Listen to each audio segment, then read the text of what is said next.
নমো বুদ্ধায়।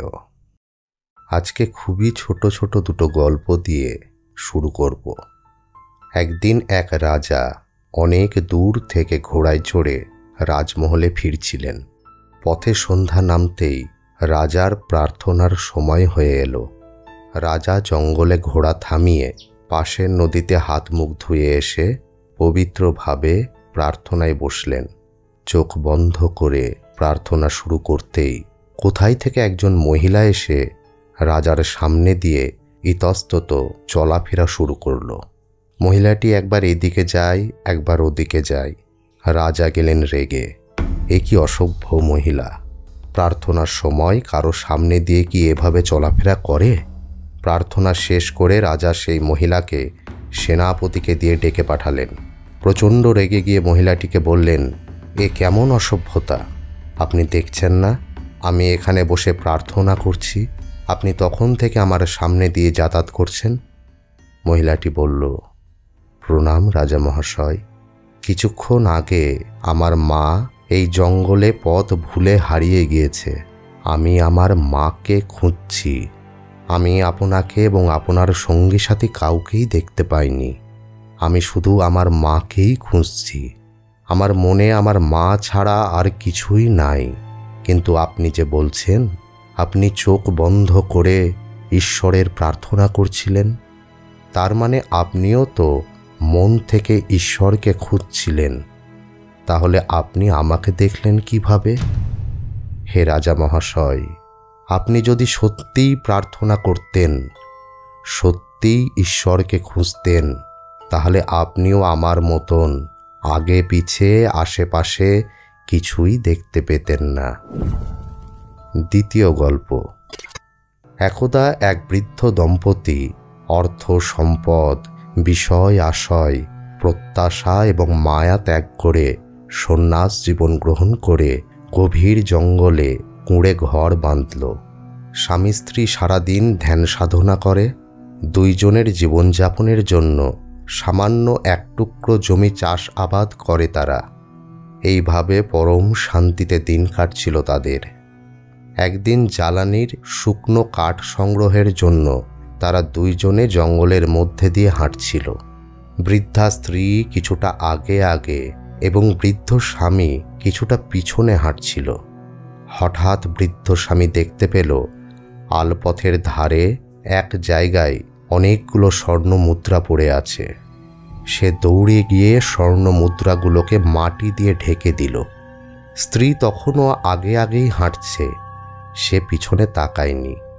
স্বর্ণ মুদ্রাগুলোকে মাটি দিয়ে ঢেকে বৃদ্ধ স্বামী স্ত্রীর কাছে গিয়ে বলল, এখানেই কিছু শুকনো কাঠ সংগ্রহ করে চলো আমরা কুটিরে ফিরে যাই। বৃদ্ধা স্ত্রী তাকে প্রশ্ন করল, তুমি পথের পাশে হাঁটু মুড়ে বসে মাটিতে কি করছিলে? প্রশ্ন শুনে বৃদ্ধ চমকে উঠল। তারপরে খুব বিনয়ীভাবে বলল, আমি হেঁটে আসছিলাম, হঠাৎ দেখি অনেকগুলো মহামূল্যবান স্বর্ণ মুদ্রা মাটিতে পড়ে আছে। ভাবলাম এই পথ দিয়েই তো আমরা আবার ফিরব। যদি সেই মহামূল্যবান স্বর্ণ মুদ্রা দেখে তোমার মনের ভিতরে লোভ লালসা জন্মায়, তবে আমাদের এই সন্ন্যাস জীবন নষ্ট হয়ে যাবে। আবারও হয়তো তোমার প্রত্যাশা জাগতে পারে, তাতে আমাদের সাধনার জীবন বৃথা হয়ে যাবে। এই কথা শুনে বৃদ্ধা স্ত্রীর চোখে জল চলে এলো। বৃদ্ধা স্ত্রী বলল, আমি হেঁটে আসার সময় পথের পাশে ওই স্বর্ণ মুদ্রাগুলো দেখেছি। ওই স্বর্ণ মুদ্রা আমার কাছে মাটির দলার সমতুল্য, তাই দ্বিতীয়বার ঘুরেও তাকাইনি। আমি যে এই সংসারের সমস্ত মায়া ত্যাগ করে এই জীবন বেছে নিয়েছি, তুমি আজও আমাকে চিনলে না? তুমি কিনা মাটি দিয়ে মাটি ঢাকছিলে আমার জন্য। তোমার মনে কিন্তু ওইগুলো আজও স্বর্ণ মুদ্রাই হয়ে আছে, মাটি ভাবতে পারোনি। তবে কিসের মায়া ত্যাগ করে সন্ন্যাস জীবন তোমার? প্রিয় বন্ধুরা, এই মন আমাদের মানব জীবনের সব কিছু। নিজের মনকে যদি চিনতে পারেন, তবে নতুন করে অন্য কিছু চেনার অথবা জানার প্রয়োজন নেই। যতক্ষণ আপনি আপনার মনকে না চিনতে পারবেন, ততদিন আপনাকে আপনার মনের দাস হয়ে চলতে হবে। একবার মনের গতিবিধি বুঝতে পারলেই আপনার শুদ্ধ চেতনা প্রজ্ঞাতে রূপান্তরিত হবে। মন আমাদের গুরু, এই ভেবে মানুষ মনের সব কথা, সব নির্দেশ পালন করে। একবার নিজের মনের প্রতি সন্দেহ চলে আসলেই জীবনে সাধন মার্গের শুরু হয়। আমাদের মন সকলের উপরে সন্দেহ করে, অথচ আমরা কোনো দিন নিজের মনকে সন্দেহ করি না, উল্টো নিজের মনকে শ্রদ্ধা করি। মন যদি আমাদের প্রতিদিন সমস্যা আর জীবন যন্ত্রণার দিকে ঠেলে দেয়, তবুও মনের প্রতি আমাদের শ্রদ্ধা অটুট থাকে। এটাই আমাদের জীবনের সবথেকে বড় ভুল। এই মন সব সময় মায়া সৃষ্টি করে। মায়া আমাদের অন্ধ করে রাখে, জীবনের পরম সত্যকে আড়াল করে রাখে। মন সব সময় লোভ, লালসা আর প্রত্যাশার ফাঁদে আমাদের চঞ্চল করে রাখে। এটা তোমার, ওটা তোমার, তোমার এটা চাই, ওটা চাই, এই ভাবনায় মন আমাদের সারাটা জীবন শুধু দৌড় করায়। ঠিক যেমন আমরা একটা ছোট বাচ্চাকে খেলনা দিয়ে ভুলিয়ে রাখি, সে বাহ্যিক সব ভুলে খেলনা নিয়েই মেতে থাকে। পাশে যদি তার মা মারাও যায়, তবুও সে খেলনা নিয়েই মজার খেলায় মেতে থাকে। বাচ্চা তবুও তো সে একটা খেলনা নিয়েই মেতে থাকে। কিন্তু এই মন আমাদের সব সময় খেলনা স্বরূপ সুখের, আনন্দের লোভ দেখায়, প্রত্যাশা বাড়িয়ে তোলে। এক ভ্রান্ত সুখ পেতেই পরবর্তী সুখের ঠিকানা নিশ্চিত করে দেয়। যদি থাকে বাইসাইকেল, মন বলে তোমার বাইক লাগবে, তাতেই আনন্দ। যখন বাইক এলো, মন বলে না, এই বাইক নয়, আরও দামি বাইক নাও, তাতেই সুখ, তাতেই আনন্দ।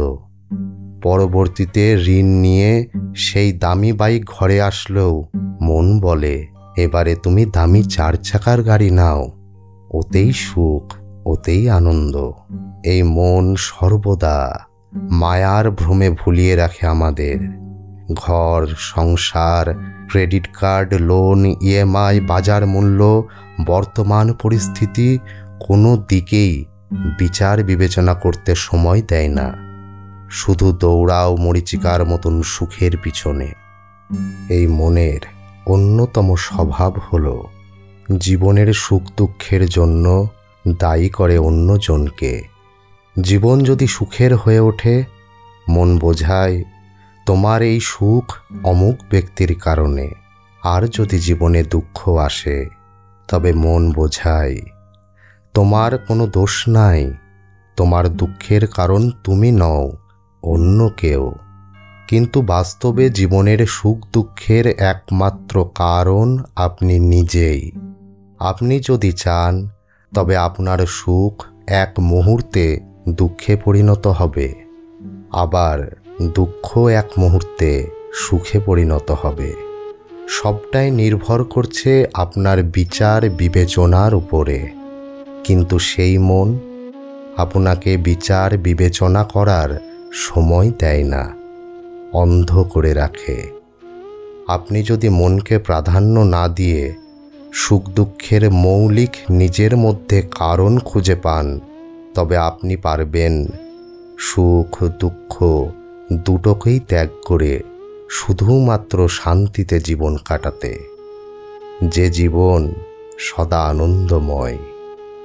দুঃখ অথবা সুখের জন্য পরের উপর দোষ অথবা স্বীকৃতি দেওয়া বন্ধ করতে হবে। শুধুমাত্র নিজেকে পরিবর্তন করা যেতে পারে, কারণ আপনি নিজেই স্বতন্ত্র। মহাত্মা বুদ্ধের বিচার সূত্র দর্শন আমাদের শেখায় যে এই মানব জীবনে সুখ দুঃখ বলে কিছু নাই, এসব আমাদের মনের ভ্রম মাত্র। যেদিন থেকে আপনি সুখ চাইবেন, সেদিন থেকে জীবনে দুঃখ আসতে শুরু করবে। মহাত্মা বুদ্ধের এই দর্শন বাহ্যিকভাবে মূল্যহীন, তবে মহামূল্যবান তখনই যদি কেউ ধ্যান মার্গে নিজের মনকে শুদ্ধিকরণ করে এই দর্শন জীবনে প্রয়োগ করতে পারে। আসলে আমাদের অজ্ঞতা, আমরা জানি না, অথবা মন আমাদের জানতে দেয় না যে মন, মস্তিষ্ক, চিন্তা ভাবনা আর এই আমি সবগুলো আলাদা আলাদা। যদি জীবনের উদ্দেশ্য পূর্ণ করতে হয়, যদি জীবনের আসল সত্য জানতে হয়, তবে একমাত্র ধ্যান যোগে এই আমি, মস্তিষ্ক আর চিন্তা ভাবনাকে এক করতে হবে, যেখানে মন বলে কিছু থাকবে না। জীবনের কোনো সিদ্ধান্ত মন নিতে পারবে না। আপনাকে মন মায়ার অন্ধকারে সুখ দুঃখের প্রতিচ্ছবি দেখিয়ে আপনার জীবন নষ্ট করতে পারবে না। তাই আজ থেকে নিজেকে ধ্যানমগ্ন করুন, শান্ত করুন নিজেকে। আর কতদিন মনের দাসত্ব হয়ে ভ্রান্ত মায়ার বন্ধনে জন্ম জন্মান্তর এইভাবে সুখ দুঃখের চক্রে নিজেকে বয়ে নিয়ে বেড়াবেন? একমাত্র ধ্যান পারে পরম শূন্যতায় আপনাকে স্থায়ীভাবে প্রতিষ্ঠিত করতে, যেখানে সুখ নাই, দুঃখ নাই, কষ্ট নাই, দাসত্ব নাই, জীবন যন্ত্রণা নাই। আছে কেবল পরম আনন্দ, চির শান্তি। এবারে 15 সেকেন্ড চোখ বন্ধ করুন, ধীরে ধীরে শ্বাস নিন, শান্ত হন। বাহ্যিক সব কিছু ছেড়ে নিজের ভিতরে দেখুন।